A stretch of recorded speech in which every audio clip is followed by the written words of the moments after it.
वाजिद अली शाह का समय था। लखनऊ विलासिता के रंग में डूबा हुआ था। छोटे बड़े अमीर गरीब सभी विलासिता में डूबे हुए। कोई नृत्य और गाने की मजलिस सजाता था तो कोई अफीम की पीनक ही में मजे लेता था।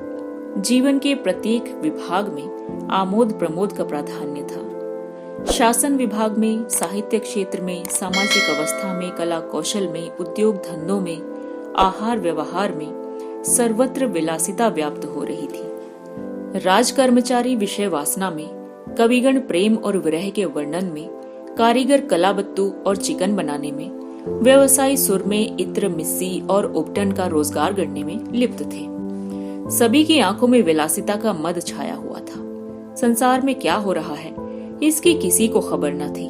बटेर लड़ रहे हैं, तीतरों की लड़ाई के लिए पाली बदी जा रही है, कहीं चौसर बिछी हुई है, पो 12 का शोर मचा हुआ है, कहीं शतरंज का घोर संग्राम छिड़ा हुआ है। राजा से लेकर रंक तक इसी धुन में मस्त थे। यहाँ तक कि फकीरों को पैसे मिलते तो वे रोटियां न लेकर अफीम खाते या मदक पीते। शतरंज, ताश, गंजीफा खेलने से बुद्धि तीव्र होती है, विचार शक्ति का विकास होता है, पेचीदा मसलों को सुलझाने की आदत पड़ती है। ये दलीलें जोरों के साथ पेश की जाती थी। इसलिए अगर मिर्जा सज्जाद अली और मीर रोशन अली अपना अधिकांश बुद्धि तीव्र करने में व्यतीत करते थे तो किसी विचारशील पुरुष को क्या आपत्ति हो सकती थी। दोनों के पास मौरूसी जागीरें थी, जीविका की कोई चिंता न थी, घर में बैठे चखोतियां करते थे। आखिर और करते ही क्या। प्रातःकाल दोनों मित्र नाश्ता करके बिसात बिछाकर बैठ जाते, मोहरे सज जाते और लड़ाई के दाव पेंच होने लगते।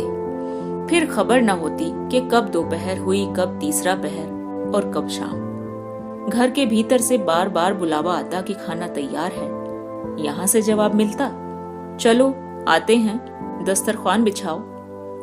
यहाँ तक कि बावर्ची विवश होकर कमरे ही में खाना रख जाता था और दोनों मित्र दोनों काम साथ साथ करते थे। मिर्जा सज्जाद अली के घर में कोई बड़ा बूढ़ा न था, इसलिए उन्हीं के दीवान खाने में बाजियां होती थी।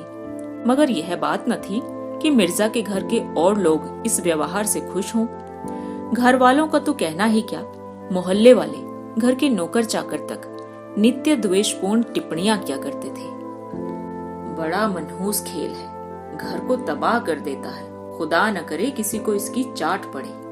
आदमी दीन दुनिया किसी काम का नहीं रहता, न घर का न घाट का, बुरा रोग है। यहाँ तक कि मिर्जा की बेगम साहिबा को इससे इतना द्वेष था कि अवसर खोज खोज कर पति को लताड़ती थी, पर उन्हें इसका अवसर मुश्किल से मिलता था। वह सोती ही रहती थी कि तब तक बाजी बिछ जाती थी और रात को जब सो जाती थी तब कहीं मिर्जा जी घर में आते थे। हाँ, नौकरों पर वह अपना गुस्सा उतारती रहती थी। क्या पान मांगे हैं? कह दो, आकर ले जाएं। खाने की फुर्सत नहीं है? ले जाकर खाना सिर पर पटक दो, चाहे खाएं चाहे कुत्तों को खिलाएं। पर रूबरू वह भी कुछ न कह सकती थी। उनको अपने पति से उतना मलाल न था जितना मीर साहब से था।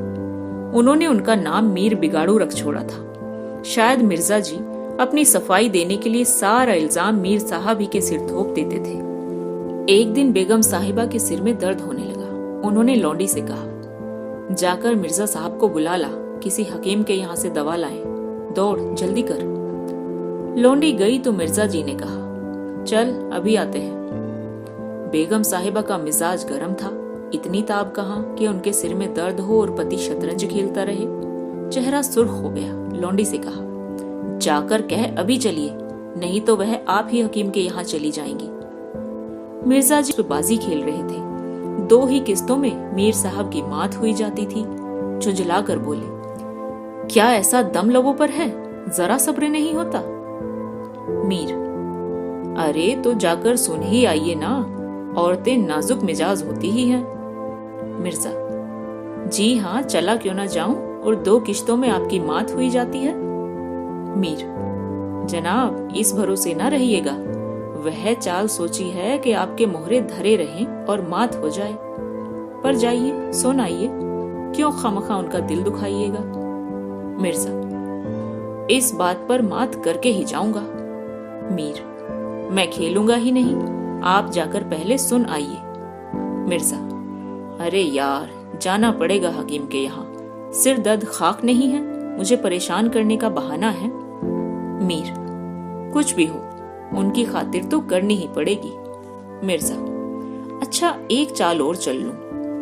मीर, हरगिज नहीं, जब तक आप सुन ना आएंगे मैं मोहरे में हाथ ही ना लगाऊंगा। मिर्जा साहब मजबूर होकर अंदर गए तो बेगम साहिबा ने त्योरियां बदलकर लेकिन कराहते हुए कहा, तुम्हें निगोड़ी शतरंज इतनी प्यारी है, चाहे कोई मर ही जाए पर उठने का नाम नहीं लेते। नौज तुम जैसा कोई आदमी हो। मिर्जा, क्या कहूं, मीर साहब मानते ही ना थे। बड़ी मुश्किल से पीछा छुड़ा कर आया हूं। बेगम, क्या जैसे वह खुद निखट्टू हैं वैसे ही सबको समझते हैं? उनके भी तो बाल बच्चे हैं, या सबका सफाया कर डाला है?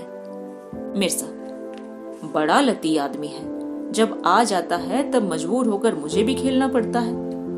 बेगम, दुत्कार क्यों नहीं देते? मिर्जा, बराबर के आदमी हैं, उम्र में दर्जे में मुझसे 2 अंगुल ऊंचे, मुलाहिजा करना पड़ता है। बेगम, तो मैं ही दुत्कारे देती हूँ, नाराज हो जाएंगे हो जाएं। कौन किसी की रोटियां चला देता है? रानी रूठेंगी, अपना सुहाग लेंगी। हरिया, जा बाहर से शतरंज उठा ला। मीर साहब से कहना मियाँ अब ना खेलेंगे, आप तशरीफ ले जाइए। मिर्जा, हाँ हाँ, कहीं ऐसा गजब भी ना करना। जलील करना चाहती हो क्या? ठहर हरिया, कहाँ जाती है? बेगम, जाने क्यों नहीं देते? मेरा ही खून पिए जो उसे रोके। अच्छा, उसे रोका, मुझे रोको तो जानू। यह कहकर बेगम साहिबा झल्लाई हुई दीवान खाने की तरफ चली। मिर्जा बेचारे का रंग उड़ गया, बीवी की मिन्नतें करने लगे। खुदा के लिए तुम्हें हजरत हुसैन की कसम है, मेरी ही मैयत देखो जो उधर जाओ। लेकिन बेगम ने एक न मानी, दीवान खाने के द्वार तक गई, पर एकाएक पर पुरुष के सामने जाते पांव बंद से गए। भीतर झांका, संयोग से कमरा खाली था। मीर साहब ने 2-1 मोहरे इधर उधर कर दिए थे और अपनी सफाई जताने के लिए बाहर टहल रहे थे। फिर क्या था, बेगम ने अंदर पहुंचकर बाजी उलट दी। मोहरे कुछ तख्त के नीचे फेंक दिए, कुछ बाहर, और किवाड़ अंदर से बंद करके कुंडी लगा ली। मीर साहब दरवाजे पर तो थे ही, मोहरे बाहर फेंके जाते देखे, चूड़ियों की छनक भी कान में पड़ी। फिर दरवाजा बंद हुआ तो समझ गए कि बेगम साहिबा बिगड़ गई हैं। चुपके से अपने घर की राह ली। मिर्जा, तुमने गजब किया। बेगम, अब मीर साहब इधर आए तो खड़े खड़े निकलवा दूंगी। इतनी लो खुदा से लगाते तो वली हो जाते। आप तो शतरंज खेलें और मैं यहाँ चूल्हे चक्की की फिक्र में सर खपाऊं। जाते हो हकीम साहब के यहाँ कि अब भी तामुल है? मिर्जा घर से निकले तो हकीम के घर जाने के बदले मीर साहब के घर पहुंचे और सारा वृत्तांत कह सुनाया। मीर साहब बोले, मैंने तो जब मोहरे बाहर आते देखे तभी ताड़ गया था, फौरन भागा। बड़ी गुस्सेवर मालूम होती हैं, मगर आपने उन्हें यूं सर चढ़ा रखा है, यह मुनासिब नहीं। इससे उन्हें क्या मतलब कि आप बाहर क्या करते हैं? घर का इंतजाम करना उनका काम है, दूसरी बातों से उन्हें क्या सरोकार। मिर्जा, खैर यह तो बताइए अब कहाँ जमाव होगा? मीर, इसका क्या गम है, इतना बड़ा घर पड़ा हुआ है, बस यहीं जमे। मिर्जा, लेकिन बेगम साहिबा को कैसे मनाऊंगा? जब घर पर बैठा रहता था तब तो वह इतना बिगड़ती थी, यहाँ बैठक होगी तो शायद जिंदा ना छोड़ेंगी। मीर, हजी बकने भी दीजिए, 2-4 रोज में आप ही ठीक हो जाएंगी। हाँ, आप इतना कीजिए कि आज से जरा तन जाइए। मीर साहब की बेगम किसी अज्ञात कारण से मीर साहब का घर से दूर रहना ही उपयुक्त समझती थी, इसलिए वह उनके शतरंज प्रेम की कभी आलोचना न करती, बल्कि कभी कभी मीर साहब को देर हो जाती तो याद दिला देती थी। इन कारणों से मीर साहब को भ्रम हो गया था कि मेरी स्त्री अत्यंत विनयशील और गंभीर है। लेकिन जब दीवान खाने में बिसात बिछने लगी और मीर साहब दिन भर में रहने लगे तो बेगम साहिबा को बड़ा कष्ट होने लगा। उनकी स्वाधीनता में बाधा पड़ गई। दिन भर दरवाजे पर झांकने को तरस जाती। उधर नौकरों में भी कानाफूसी होने लगी अब तक दिन भर पड़े पड़े मक्खियां मारा करते थे। घर में कोई आए कोई जाए, उनसे कुछ मतलब न था। अब आठों पहर की धौंस हो गई। कभी पान लाने का हुक्म होता तो कभी मिठाई का, और हुक्का तो किसी प्रेमी के हृदय की भांति नित्य जलता ही रहता था। वे बेगम साहिबा से जा जा कर कहते, हुजूर, मियाँ की शतरंज तो हमारे जी का जंजाल हो गई है। दिन भर दौड़ते दौड़ते पैरों में छाले पड़ गए। यह भी कोई खेल है कि सुबह को बैठे तो शाम कर दी। घड़ी आध घड़ी दिल बहलाव के लिए खेल खेलना बहुत है। खैर, हमें तो कोई शिकायत नहीं, हुजूर के गुलाम हैं, जो हुक्म होगा बजा ही लाएंगे। मगर यह खेल मनहूस है, इसका खेलने वाला कभी पनपता नहीं। घर पर कोई न कोई आफत जरूर आती है। यहाँ तक कि एक के पीछे मोहल्ले के मोहल्ले तबाह होते देखे गए हैं। सारे मोहल्ले में यही चर्चा होती रहती है। हुजूर का नमक खाते हैं, अपने आका की बुराई सुन सुनकर रंज होता है, मगर क्या करें। इस पर बेगम साहिबा कहती, मैं तो खुद इसे पसंद नहीं करती, पर वह किसी की सुनते ही नहीं, क्या किया जाए। मोहल्ले में भी 2-4 पुराने जमाने के लोग थे। आपस में भांति भांति के अमंगल की कल्पनाएं करने लगे। अब खैरियत नहीं, जब हमारे रईसों का यह हाल है तो मुल्क का तो खुदा ही हाफिज है। यह बादशाहत शतरंज के हाथों तबाह होगी। आसार बुरे हैं। राज्य में हाहाकार मचा हुआ था। प्रजा दिन दहाड़े लूटी जाती थी। कोई फरियाद सुनने वाला न था। देहातों की सारी दौलत लखनऊ में खिंची आती थी और वह वेश्याओं में, भांडों में और विलासिता के अन्य अंगों की पूर्ति में उड़ जाती थी। अंग्रेज कंपनी का ऋण दिन दिन बढ़ता जाता था। कमली दिन दिन भीगकर भारी होती जाती थी। देश में सुव्यवस्था न होने के कारण वार्षिक कर भी वसूल न होता था। रेजिडेंट बार बार चेतावनी देता था, पर यहाँ तो लोग विलासिता के नशे में चूर थे। किसी के कानों पर जूं तक न रेंगती थी। खैर, मीर साहब के दीवान खाने में शतरंज होते कई महीने गुजर गए।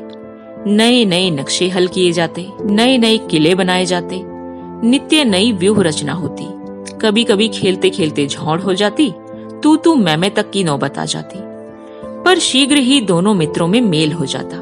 कभी कभी ऐसा भी होता कि बाजी उठा दी जाती। मिर्जा जी रूठ कर अपने घर चले आते, मीर साहब अपने घर में जा बैठते। पर रात भर की निद्रा के साथ सारा मनोमालिन्य शांत हो जाता था। प्रातःकाल दोनों मित्र दीवान खाने में आ पहुंचते थे। एक दिन दोनों मित्र बैठे हुए शतरंज की दलदल में गोते खा रहे थे कि इतने में घोड़े पर सवार एक बादशाही फौज का अफसर मीर साहब का नाम पूछता हुआ आ पहुंचा। मीर साहब के होश उड़ गए। यह क्या बला सिर पर आ गई? यह तलबी किस लिए हुई है? अब खैरियत नजर नहीं आती। घर के दरवाजे बंद कर लिए। नौकरों से बोले, कह दो घर में नहीं है। सवार, घर में नहीं तो कहाँ है? नौकर, यह मैं नहीं जानता, क्या काम है? सवार, काम तुझे क्या बताऊंगा, हुजूर में तलबी है। शायद फौज के लिए कुछ सिपाही मांगे गए हैं। जागीरदार हैं कि दिल लगी।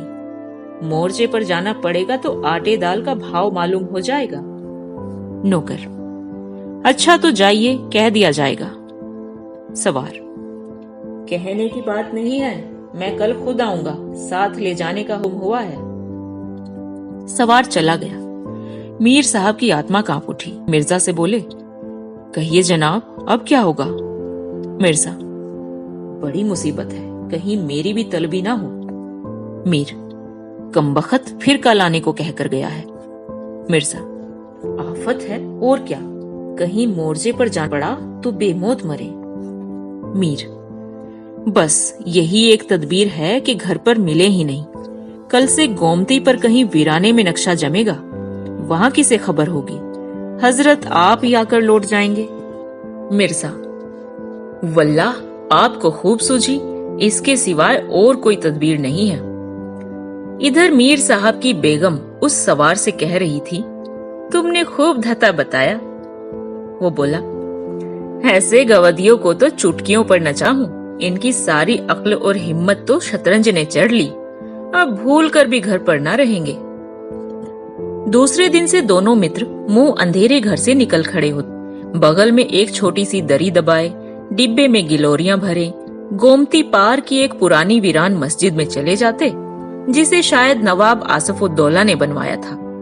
रास्ते में तंबाकू, चिलम और मदरिया ले लेते और मन पहुंचकर दरी बिछा हुक्का भर शतरंज खेलने बैठ जाते थे।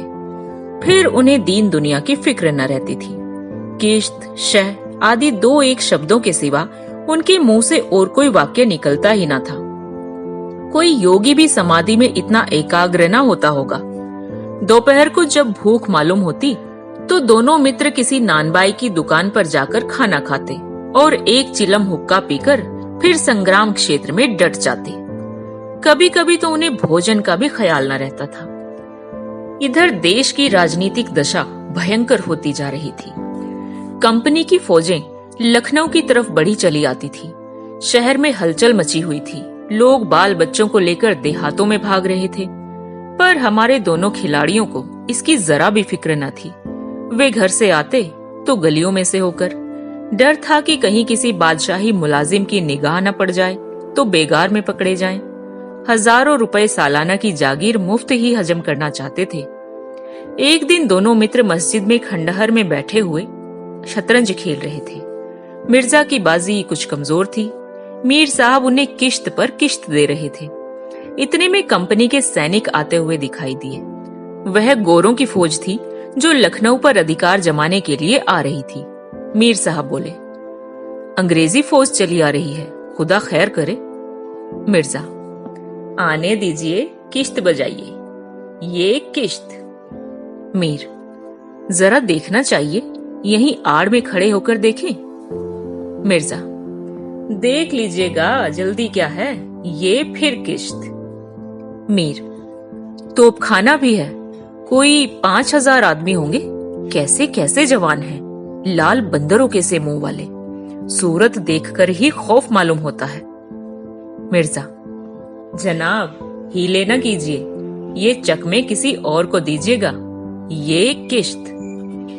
मीर, आप भी अजीब आदमी हैं, यहाँ तो शहर पर आफत आई हुई है और आपको किश्त ही सूझती है। कुछ इसकी भी खबर है कि शहर घिर गया तो घर कैसे चलेंगे। मिर्जा, जब घर चलने का वक्त आएगा तो देखा जाएगा, ये एक और किश्त, बस अब की शह में आपकी मात है। फौज निकल गई। 10 बजे का समय था। फिर बाजी बिछ गई। मिर्जा बोले, आज खाने की कैसे ठहरेगी। मीर, अजी आज तो रोजा है, क्या आपको ज्यादा भूख मालूम होती है। मिर्जा, जी नहीं, पर शहर में न जाने क्या हो रहा है। मीर, शहर में कुछ ना हो रहा होगा, लोग खाना खा खाकर आराम से सो रहे होंगे। हुजूर नवाब साहब भी ऐशगाह में होंगे। दोनों सज्जन फिर जो खेलने बैठे तो 3 बज गए। अब की मिर्जा जी की बाजी कमजोर थी। 4 का गजर बज ही रहा था कि फौज की वापसी की आहट मिली। नवाब वाजिद अली शाह पकड़ लिए गए थे और सेना उन्हें किसी अज्ञात स्थान को लिए जा रही थी। शहर में न कोई हलचल थी न मारकाट, एक बूंद भी खून नहीं गिरा था। आज तक किसी स्वाधीन देश के राजा की पराजय इतनी शांति से इस तरह खून बहाए बिना न हुई होगी।